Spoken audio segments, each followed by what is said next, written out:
என் அக்கவுண்ட்ல ஒரு 1000 ரூபாய் இருக்கு. எப்படி? என் அக்கவுண்ட்ல இன்னைக்கு ஒரு 1000 ரூபாய் இருக்கு. 1000 ரூபாய் அக்கவுண்ட்ல இருக்குன்னு சொல்லிட்டு நான் படுத்து தூங்கிடுறேன். காலையில நான் எந்திரிச்சு பார்க்கும்போது எனக்கு ஒரு டெக்ஸ்ட் மெசேஜ் வந்திருக்குது ஃப்ரம் பேங்க். அக்கவுண்ட்ல இருந்து 1000 ரூபாய் டெபிட் ஆயிடுச்சு அப்படின்னு சொல்லி. எனக்கு என்ன ஷாக் இருக்கும்? யாருக்கு போயிருக்கும்? அப்படிங்கிற ஒரு பதட்டம் இருக்கும்ல. 16,500 கோடி மதிப்பு உள்ள பைஜூஸ் இன்னைக்கு ஜீரோல வந்து நிக்கு. இந்த ஜீரோல வந்து நிக்கிறதுக்கு காரணம் யார்? வந்து கேரளாவில் பிஜுங்கிற நேம் வந்து கொஞ்சம் பாப்புலர், நிறைய பேருக்கு இருக்கும். பிஜு ரவீந்திரன். இதை வந்து பெருசா டீட்டெயில்டா எல்லாம் சொல்ல போறது இல்லை, புரியுற மாதிரி ஷார்ட் அண்ட் ஸ்வீட்டா சொல்லலாம்னு நினைக்கிறேன். இவரு ஃபாரின்ல வேலை பார்த்துட்டு இருந்தவர். ஒரு ஹாலிடேஸுக்கு வந்து இந்தியா வராரு. கேரளா வரும்போது அந்த கேட் எக்ஸாமுக்கு வந்து ஸ்டூடெண்ட்ஸ் எல்லாம் படிச்சுட்டு இருக்கிறாங்க. படிச்சுட்டு இருக்கும்போது இவர் வந்து கொஞ்சம் நாலேஜ் பர்சன். அப்போ வந்து அவர் என்ன சொல்றாரு அப்படின்னா, நான் சொல்லித்தரேன் அப்படின்னு சொல்லிட்டு, ஒரு டியூஷன் கிடையாது, சும்மா ஒரு 7-8 பேருக்கு வந்து சொல்லி கொடுக்குறாரு. அந்த 7-8 பேரும் வந்து அந்த கேட் எக்ஸாம்ல ஜெயிச்சிட்டாங்க, வின் பண்ணிடுறாங்க, வெற்றி பெறுறாங்க. அப்போ இது வந்து பரவலா வந்து மற்ற ஸ்டூடெண்ட்ஸுக்கு போகுது. அவங்களும் வந்து மறுபடியும் வந்து கேட்கும்போது இவர் உடனே வந்து சரி பண்ணலாமே அப்படின்னு சொல்லிட்டு ஒரு டியூஷன் மெத்தட்ல அதை கொஞ்சம் வந்து எலாபரேட் பண்றாரு. அதை வந்து அதாவது ஒரு 8 பேருக்கு சொல்லி கொடுத்ததை ஒரு 50-60 பேருக்கு வந்து சொல்லி கொடுக்குற அளவுக்கு எல்லாருக்கும் அதை வந்து ஸ்ப்ரெட் பண்றாரு. அதுல வந்து இவர் சொல்லி கொடுக்கறது நல்லா இருக்கு, நல்லா அழகா சொல்றாரு. இவர் சொல்லி கொடுக்கறதுனால நம்ம ஈஸியா ஜெயிக்க முடியுதுங்கிறது அந்த டாக் வந்து, அதாவது எப்பவுமே மவுத் ஆஃப் டாக் வந்து ஸ்பீடா ஸ்ப்ரெட் ஆகும். அப்படி இருக்கும்போது அது வந்து இன்னும் பரவலா போகும்போது அதிகப்படியான ஆட்கள் வந்து ஸ்டூடெண்ட்ஸ் வந்து இவர்கிட்ட படிக்கணும்னு சொல்லி ஆசையோட வராங்க. அப்போ வந்து இவர் நிறைய ஸ்டூடெண்ட்ஸை வச்சு படிக்க வைக்கிறதுக்கு இடம் வேணுமே அப்படின்னு சொல்லிட்டு காலியான லேண்ட் எல்லாம் இருக்கும்ல, பெரிய லேண்ட், அங்க வந்து பெரிய எல்இடி ஸ்கிரீன் போட்டு விஷுவலா வந்து கிளாஸ் எடுக்கிறாரு. ஒரு விதமான டியூஷன் மெத்தட் தான் அது. அப்படின்னு இருக்கும்போது அவர்கிட்டே படிச்ச ஒரு ஸ்டூடெண்ட், அவருடைய ஸ்டூடெண்டா இருந்தவங்க அப்புறம் பின்னால வந்து கல்யாணம் பண்ணிட்டார். அவங்களும் இவரும் இணைஞ்சு என்ன பண்றாங்க அப்படின்னு சொன்னா, இந்த பைஜூஸ் அப்படிங்கிறத வந்து ஸ்டார்ட் பண்றாங்க. ஏன் அப்படின்னா, நம்ம வந்து நம்மளால சொல்லி கொடுக்க முடியுது, அது வந்து ஈஸியா வந்து ஸ்டூடெண்ட்ஸுக்கு போய் சேருது. ஆனா இது கம்மியா இருக்கு, உலகம் ஃபுல்லா இருக்கக்கூடிய ஸ்டூடெண்ட்ஸை வந்து கவர் பண்ணணும். அதனால வந்து இந்த பைஜூஸ்ங்கிறத வந்து ஆன்லைன் எஜுகேஷனல் அப்படின்னு சொல்லிட்டு ஸ்டார்ட் பண்றாரு. ஸ்டார்ட் பண்றதோட விளம்பரங்கள், அதாவது அசுர வளர்ச்சி. 2005 இருந்து 2007 வரைக்கும் டியூஷன் எடுத்து ஒரு மாதிரி அந்த ஏரியாவுக்குள்ள மட்டும் பாப்புலர் ஆனவர் பைஜூஸ் அப்படிங்கிற ஒரு ஆன்லைன் எஜுகேஷனல் அப்படின்னு சொல்லிட்டு ஸ்டார்ட் பண்ணதுல முதல்ல இந்தியா ஃபுல்லா ரீச் ஆகுறாரு. அதாவது தேடி தேடி போய் வந்து ஸ்டூடெண்ட்ஸ் வந்து சேர்றாங்க. பேரண்ட்ஸை வந்து பயங்கரமா அப்ரோச் பண்றாங்க. இதெல்லாம் தான் ஃபியூச்சர்ல வந்து அவருக்கு வந்து பெரிய பேக்ட்ராப் ஆனதுக்கு காரணமே அந்த அப்ரோச்சிங் ஸ்டைல் தான். அதை நான் சொல்றேன். அந்த மாதிரி பல கோடிகளை வந்து பல நிறுவனங்கள் இவருடைய கம்பெனியில வந்து இவருடைய பைஜூஸ்ல வந்து இன்வெஸ்ட்மெண்ட் பண்றதுக்கு தயாரா இருக்கிறாங்க, பண்றாங்க. ஸோ எப்பவுமே பாத்தீங்கன்னா நம்ம ஒரு ட்ரெடிஷ்னல் பிசினஸ்னு ஒன்று இருக்கு, ஸ்டார்ட் அப் பிசினஸ்னு ஒன்று இருக்கு. ட்ரெடிஷ்னல் பிசினஸ்னா என்ன அப்படின்னா, நம்ம வந்து ஒரு மளிகை கடை வச்சிருப்போம், இல்லை ஒரு காய்கறி கடை வச்சிருப்போம். இந்த காய்கறி கடை வைக்கிறவங்க என்ன பண்ணுவாங்கன்னா, மொத்தமா அந்த விவசாயிகிட்ட இருந்தோ இல்லை மொத்த வியாபாரி கிட்ட இருந்தோ போய் காய்கறிகளை விலைக்கு வாங்கிட்டு வருவாங்க. ஒரு 1000 ரூபாய்க்கு வாங்குற காய்கறிகளை வந்து அவங்க வந்து ஓரளவுக்கு வீட்டுக்கு போகும்போது அந்த நாள் ஒரு 200 ரூபாய் 250 ரூபாய் லாபத்தோட போகணும்னு எதிர்பார்ப்பாங்க. ஸோ இது வந்து traditional business. Start up business எப்படின்னா, ஸ்டார்ட் அப் பிசினஸ்ங்கிறது வந்து என்னன்னா, என்கிட்ட ஐடியா இருக்கு, நான் அதை எக்ஸிக்யூட் பண்றதுக்கு ரெடியா இருக்கேன், என்கிட்ட ஐடியா இருக்கு, பிளானிங் இருக்கு, அதை எக்ஸிக்யூட் பண்ணணும். பட் இதுக்கு உண்டான செலவுகள் எல்லாம் பண்றதுக்கு என்கிட்ட காசு இல்லை. அப்ப இத வந்து இன்வெஸ்டர்ஸ் சொல்லி உள்ள வருவாங்க, அவங்க வந்து முதலீடு பண்ணுவாங்க. ஸோ இது வந்து எடுத்த உடனே லாபம் கிடைக்கும்னு தெரியாது. பட் முதல்ல வந்து இந்த மார்க்கெட்டை வந்து ஒரு கேப்சர் பண்ணுறதுக்கு இதை பிளான் பண்ணுவாங்க. ஒரு வேளை சக்ஸஸ் ஆகிடுச்சுன்னு சொன்னால் அது வந்து ஒரு பெரிய அசுர வளர்ச்சியாக இருக்கும். அந்த மாதிரி தான் பைஜூஸ் எஜுகேஷனல் வந்து ஆரம்பித்தாங்க. ஸ்டார்ட் அப் கம்பெனியை ஆரம்பித்தது. அதில் வந்து இவங்களுடைய பிளானிங் மெத்தடு, இவங்களுடைய அவுட்புட், இவங்ககிட்ட அதாவது ஸ்டூடெண்ட்ஸ் பேரண்ட்ஸ் கிட்ட வரக்கூடிய ரெஸ்பான்ஸ் இதெல்லாம் பார்த்துட்டு இன்வெஸ்ட்மெண்ட் பண்ணுறதுக்கு தயாராக இருக்கிறாங்க. இன்வெஸ்ட்மெண்ட் பண்ணிட்டாங்க. வளர்ந்துக்கிட்டே வருது. அசுர வளர்ச்சியில் வந்து பைஜூஸ் அப்படிங்கிறது வந்து ஒரு பெரிய அசுர வளர்ச்சி. மிஸ்டர் ரவீந்திரன் வந்து அப்போ வந்து ஒரு ஸ்டார்ட் அப் பிஸ்னஸ் தொடங்கி ஒரு பெரிய மாபெரும் சக்தியான ஒரு இளைஞர் அப்படின்னு சொல்லி இந்தியா ஃபுல்லாக பரவலாக பேசப்பட்ட ஒரு நபர் தான் வந்து இந்த ரவீந்திரன். எங்க சறுக்குனார்? அதாவது கோவிட் டைம்ல இவருக்கு வந்து இவருடைய பைஜூஸில் வந்து பல ஆயிரக்கணக்கான ஸ்டூடெண்ட்ஸ் வந்து இணைகிறாங்க. ஏன்னா வீட்டில இருந்து படிக்கணும். அதுவும் இவங்க வந்து விஷுவலாக சொல்லி கொடுக்குறாங்க, அந்த மாதிரி கொஞ்சம் நல்லா சொல்லி கொடுக்குறாங்க அப்படிங்கிற பேர்லாம் இருந்தனால அந்த கோவிட் டைமில் வந்து பயங்கரமான ஸ்டூடெண்ட்ஸ் வந்து இவருடைய பைஜூஸில் வந்து இணையிடுறாங்க. அப்படியே நாள் ஆக ஆக இவருடைய சர்க்கிள் எப்படி ஆரம்பிச்சது அப்படின்னு சொன்னால், இப்போ லாஸில் இருக்கக்கூடிய கம்பெனிகள், சின்ன சின்னதாக ப்ராஃபிட் எதிர்பார்த்துட்டு இருக்கக்கூடிய கம்பெனிகள், இதை எல்லாத்தையுமே இவர் மொத்தமாக காசு கொடுத்து வாங்கினது, விலைக்கு வாங்கின அந்த பிளானிங் இருக்குல்ல, அது வந்து இவருடைய ஸ்ட்ராட்டஜியில் வந்து ஒரு பெரிய ஒரு பேட் எக்ஸ்பீரியன்ஸ். ஆனால் இதை அவர் பண்ணார். முதல்ல சறுக்குனது இங்கே. அதன் பிறகு இந்த ஆக்ட்ரஸ் ஷாருக் கான், மெஸ்ஸியெல்லாம் வச்சு வந்து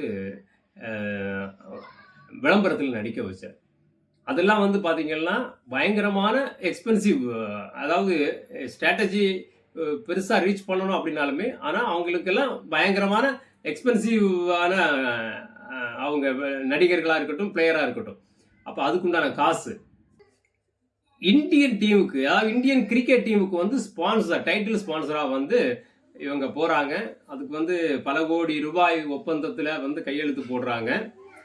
நீங்கள் பார்த்தீங்கன்னா தெரியும், 2 வருஷம் இந்தியன் கிரிக்கெட் டீமுடைய அந்த அவங்களுடைய யூனிஃபார்மில் வந்து ஃப்ரெண்ட்லியே பைஜூஸ் அப்படிங்கிற அந்த லோகோ வந்து பெருசாக பல்ல இழுச்சிட்டு இருக்கும். ஸோ இந்த மாதிரி நிறைய விளம்பரங்களுக்காக, அதாவது மார்க்கெட்டிங்காக வந்து பல கோடிகளை வந்து செலவு பண்ணார். எப்போவுமே ஒரு தொழில் நிறுவனம் வளர்வதற்கு, எப்போவுமே பார்த்தீங்கன்னா ஒரு தொழில் நிறுவனம் வளர்வதற்கு செய்யப்படும் மார்க்கெட்டிங் எக்ஸ்பென்சஸ் வந்து நியாயமானது.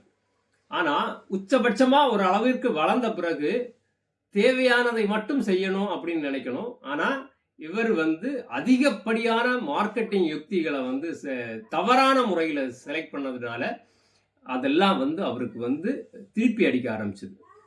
இது மட்டும் இல்லாமல் இவருடைய ஆண்டு அறிக்கைகள் எல்லாம் பார்க்கும்போது நிகர வருவாய் அப்படிங்கிறத தாண்டி செலவினம்னு ஒன்று இருக்கு இல்லையா, வருவாய் செலவினம். இவருடைய நிகர வருவாயை விடவும் அதிகமான செலவினங்கள் தான் ஒவ்வொரு வருடமும் இருந்துக்கிட்டே இருந்துச்சு. அப்படின்னா தோராயமாக நீங்கள் எப்படி நினைக்கணும் அப்படின்னா, பிஜு நிறுவனம் வளர்ந்துட்டு இருக்கு, ஆனால் அதிகப்படியான கடனையும் வாங்கிட்டு இருக்குது அப்படிங்கிற மாதிரி தான் நம்ம நினைக்கணும். பட் ரவீந்திரன் வந்து இதில் வந்து பெருசாக வந்து கோட்டை விட்டது. அவர் வந்து ஓவரால் இந்த விளம்பரத்திற்காக அவர் செய்த செலவுகளை சுருக்கி இருக்கணும். நஷ்டத்தில் போயிட்டு இருந்த பல கம்பெனிகளை மொத்தமாக பணம் கொடுத்து வாங்கினதை தவிர்த்திருக்கணும். கூடவே வந்து பார்த்தீங்கன்னா இவர் வந்து கிட்டத்தட்ட 50,000 கோடிக்கு மேலே 50,000 கோடிக்கு மேலே பல இன்வெஸ்டர்ஸ் கிட்ட இருந்து கடன் வாங்கியிருக்கிறார். அதெல்லாம் வந்து, அதாவது நம்ம மார்க்கனா இருக்கார்ல, மீட்டா, அவருடைய ஒய்ஃப் வச்சிருக்கக்கூடிய ஒரு கம்பெனி, அவங்க கூட இதில் இன்வெஸ்ட்மெண்ட் பண்ணியிருக்கிறாங்க பைஜூஸில். ஸோ இந்த மாதிரி நல்லபடியாக வந்துட்டு இருந்த இந்த கம்பெனியை வந்து குழி தோண்டி புதைச்சதுக்கு முதல் காரணம் யாருன்னா, இதை ஆரம்பித்தவர் தான் ரவீந்திரன் அவர் தான். அதாவது இவங்களுடைய ஸ்ட்ராட்டஜி மக்கள்கிட்ட இருந்த அந்த மதிப்புகள் குறைய ஆரம்பிச்சது எப்படின்னா, இவங்க இந்த மார்க்கெட்டிங் பீப்புள்ஸ் இருக்காங்கல்ல, இந்த மார்க்கெட்டிங் பீப்புள்ஸ் வந்து பேரண்ட்ஸ் அப்ரோச் பண்ணுற அந்த ஸ்டைலே வந்து ஒரு மாதிரி அருவருக்கத்தக்க தனமாக இருந்துச்சுன்னு நிறைய பேர் ரிவ்யூ பண்ணியிருக்காங்க. எப்படி அப்படின்னா, இப்போ பப்ளிக்கில் ஒரு இடத்துல ஒன்றும் இல்லை, ஒரு ஷாப்பிங் மாலில் இருக்கிறாங்க, ஷாப்பிங் மால் இல்லை ஒரு தியேட்டர், அங்கெல்லாம் இருக்கும்போது இவங்க வந்து இவங்களுடைய ரெப்ரஸன்டேட்டிவ்ஸ் வந்து அங்கே இருப்பாங்க. பேரண்ட்ஸ் குழந்தைங்களோட வராங்கன்னு பார்த்தாங்கன்னா அவங்கள போய் உடனே பார்க்குறது. பார்த்துட்டு இந்த மாதிரி வந்து அது எந்த இடம் அப்படிங்கிறது எல்லாத்தையும் அவங்க ஆராய்றது இல்லை. உங்கள் குழந்தை நல்லா படிக்கலைன்னா நாங்கள் படிக்க வைக்கிறோம் அப்படிங்கிற அவங்களுடைய அந்த ப்ரொமோஷன் ஸ்டைலே வந்து ஒரு மாதிரி முகம் சுளிக்க வைக்கிற மாதிரி இருந்துச்சுன்னு நிறைய பேர் ரிவ்யூ பண்ணியிருக்காங்க. அது மட்டும் இல்லாமல் வீட்டுக்கு வந்து அட்ரஸை வாங்கிடுறாங்க. எப்படியாவது வாங்கி வீட்டுக்கு வந்து அவங்க பேரண்ட்ஸ் சொல்கிற டைமுக்கு வீட்டுக்கு வராங்க. வீட்டுக்கு வந்து அந்த குழந்தைய முன்னாடி உட்கார வச்சுட்டு அந்த குழந்தை முட்டாள் அப்படிங்கிறத வந்து எப்படியாவது ப்ரூஃப் பண்ணணுங்கிற மெத்தடில் தான் வந்து அந்த அந்த எம்ப்ளாயிஸ் அந்த ரெப்ரஸன்டேட்டிவ்ஸ் வந்து அந்த குழந்தைய வந்து எப்படியாவது முட்டாள்னு அவங்க பேரண்ட்ஸுக்கு ப்ரூவ் பண்ண வைக்கணுங்கிறதுக்காக இப்போ 8வது படிக்கிற பையனுக்கிட்ட வந்து 10ஆம் வகுப்பில் வரக்கூடிய கேள்விகளை கேட்டு தெரியலை அப்படிங்கிறத சொல்ல வைக்கணும். உங்கள் பையன் வந்து இப்படி இருந்தானா 10th 12th எல்லாம் கண்டிப்பாக பாஸ் பண்ண மாட்டாங்கிற அந்த ஒரு மாதிரி இரிட்டேட்டிங்கான ஒரு விஷயத்த வந்து பேரண்ட்ஸ்க்குள்ளே புகுத்தியாச்சுன்னா எப்படியாவது சேர வச்சிருவாங்க அப்படின்னு சொல்லிட்டு. அதே மாதிரி இவங்களுடைய ஃபீஸ் ஸ்ட்ரக்சர்ஸ் வந்து ரொம்பவே ஹையாக இருக்குதுன்னு சொல்கிறாங்க. வருஷத்துக்கு வந்து 35,000 45,000 55,000 அப்படிங்கிற மாதிரி வச்சுக்கிறாங்க. பணம் இல்லை எங்கள்கிட்ட அப்படின்னு சொன்னால் அதெல்லாம் பரவாயில்லைங்க, உங்களுக்கு வந்து இஎம்ஐ நாங்கள் பண்ணித்தரோம் அப்படின்னு சொல்லியிருக்கிறாங்க. அது மட்டும் இல்லாமல் ஒரு சில இடங்கள்ல என்ன நடந்திருக்கு அப்படின்னு சொன்னால் இவங்க வந்து இவங்களுடைய டாக்குமெண்ட்ஸ் எல்லாத்தையும் கலெக்ட் பண்ணுறாங்க. பண்ணிட்டு இவங்களுக்கே தெரியாமல் லோனை வந்து வாங்கி மாதந்தோறும் பார்த்தீங்கன்னா பேரண்ட்ஸோட அக்கௌண்ட்லேருந்து லோனுக்கு வந்து பணம் டெபிட் ஆகுது. ஸோ எங்களுக்கே தெரியாமல் நடந்திருக்குது அப்படின்னு சொல்லியும் ஒரு சில பேர் பயங்கரமாக இதை கம்ப்ளைண்ட் பண்ணியிருக்கிறாங்க. ஸோ மிஸ்டர் ரவீந்திரன் அவர்கள் கோட்டை விட்டது எப்படின்னா, அதாவது கஸ்டமர்ஸ் அப்படின்னு சொல்கிற அந்த பேரண்ட்ஸோடைய அந்த கேர் இருக்குல்ல, அவங்கள வந்து அப்ரோச் பண்ணுற ஸ்டைலில் வந்து சேஞ்சஸ் பண்ணியிருக்கணும். அது மட்டும் இல்லாமல் அளவு கடந்த மார்க்கெட்டிங் யுக்திகளை வந்து தவிர்த்திருக்கணும்.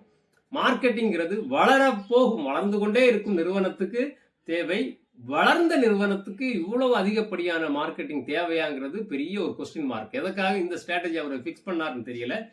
அதீத இன்வெஸ்டர்ஸ் கிட்ட இருந்து கடன் வாங்கினது, அந்த கடன் வாங்கினதை வந்து வருஷந்தோறும் நஷ்டத்திலேயே இருக்கிற ஒரு கம்பெனி ஒரு கட்டத்துக்கு மேலே வந்து வளர்வதற்கு வாய்ப்புகள் இருக்குதான்னு கேட்டால், வாங்கிட்டு இருந்த கடனே வந்து அதிகமாக இருக்கும்போது எப்படி அது வளரும்? ஸோ இன்வெஸ்ட் பண்ணவங்க எல்லாம் பணத்தை திருப்பி கேட்க ஆரம்பித்தாங்க. மொத்தத்தில் வந்து 2023 எண்டு 2024 கிட்டத்தட்ட ஒரு 16,500 கோடி மதிப்புன்னு ஃபிக்ஸ் பண்ண அந்த பைஜூ எஜுகேஷனல் அந்த நிறுவனம் 2024 ஜீரோவில் வந்து நிற்குது.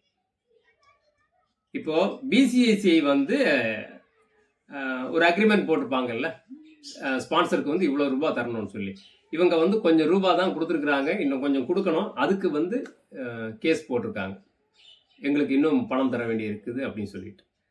அதாவது ஒரு டியூஷன் மாஸ்டரா தன்னுடைய வேலையை ஆரம்பித்தவர், அவருடைய திறமையே தான், அவர் ஆக்சுவலி திறமை இல்லாதவர் இல்லை, திறமை தான். ஆனால் இங்கு திறமை மட்டும் இருந்தால் ஒரு வெங்காயத்துக்கும் உதவாது அப்படிங்கிறத பிஜூஸ் ரவீந்திரன் கூட கற்றுக்கலாம். ஸ்ட்ராட்டஜி எப்போவுமே ஒரு ஸ்டார்ட் அப் கம்பெனி வந்து ஃபார்ம் ஆகும்போது அவங்க ஃபிக்ஸ் பண்ணக்கூடிய ஸ்ட்ராட்டஜி இருக்குல்ல, அது எங்கே மிஸ் ஆனாலுமே அதில் பாதாளத்தில் கொண்டு வந்து சேர்க்கும் அப்படிங்கிறதுக்கு பிஜூஸ் ஒரு பெரிய உதாரணம் நம்மளுடைய இந்த நூற்றாண்டில். அதுவும் நம்ம கேரளாவிலேருந்து ஒருத்தர் வந்து ஒரு பெரிய அளவிற்கு உயரத்துக்கு வராருன்னு சொல்லும்போது உண்மையிலேயே ஆச்சரியமாக பார்த்தார்கள். ஆனால் அவர் எடுத்த தவறான பல முடிவுகள், தவறான பல விளம்பர யுக்திகள், இதெல்லாம் வந்து இன்னைக்கு அவரை வந்து மறுபடியும் ஜீரோவுக்கு கொண்டு வந்து விட்டுருக்குது.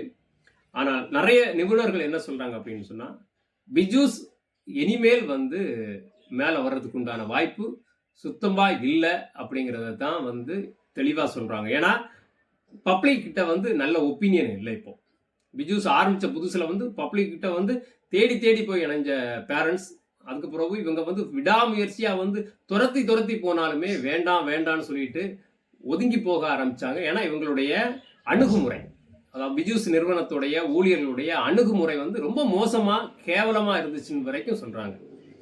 அதனால் பப்ளிக்கிட்ட வந்து ஒரு பெஸ்ட் ரிவ்யூ இல்லைன்னு சொல்லக்கூடிய ஒரு நிறுவனம் திரும்பவும் தலை தூக்க முடியுமான்னு கேட்டால் அது பெரிய ஒரு கொஸ்டின் மார்க். பிஜூஸ் இனிமே வந்து அவ்வளோதான் அப்படிங்கிறது தான் எல்லாருமே சொல்கிறாங்க. இதுலேருந்து நம்ம என்ன கற்றுக்கணும் அப்படின்னு சொன்னால், எப்பவுமே நிதானம் தேவை. அதாவது வளர்ந்து ரொம்ப பெருசாக, இது தனி மனிதனுக்கும் பொருந்தும், ஒரு நிறுவனத்துக்கும் பொருந்தும். ரொம்ப ஸ்பீடாக ஒரு வளர்ச்சி இருந்துட்டு இருக்குன்னு சொன்னால், கண்டிப்பாக அந்த வளர்ச்சியை வந்து கொண்டு போயிட்டே இருக்கணும்னா நிதானம் ரொம்ப ரொம்ப முக்கியம். அவசரமே இருக்கக்கூடாது. முடிவுகளை வந்து துல்லியமாக நிதானமாக ஆராய்ந்து எடுக்கணும் அப்படிங்கிறத வந்து இந்த பிஜு நிறுவனம் எல்லாருக்குமே உணர்த்திட்டு போயிருக்கு.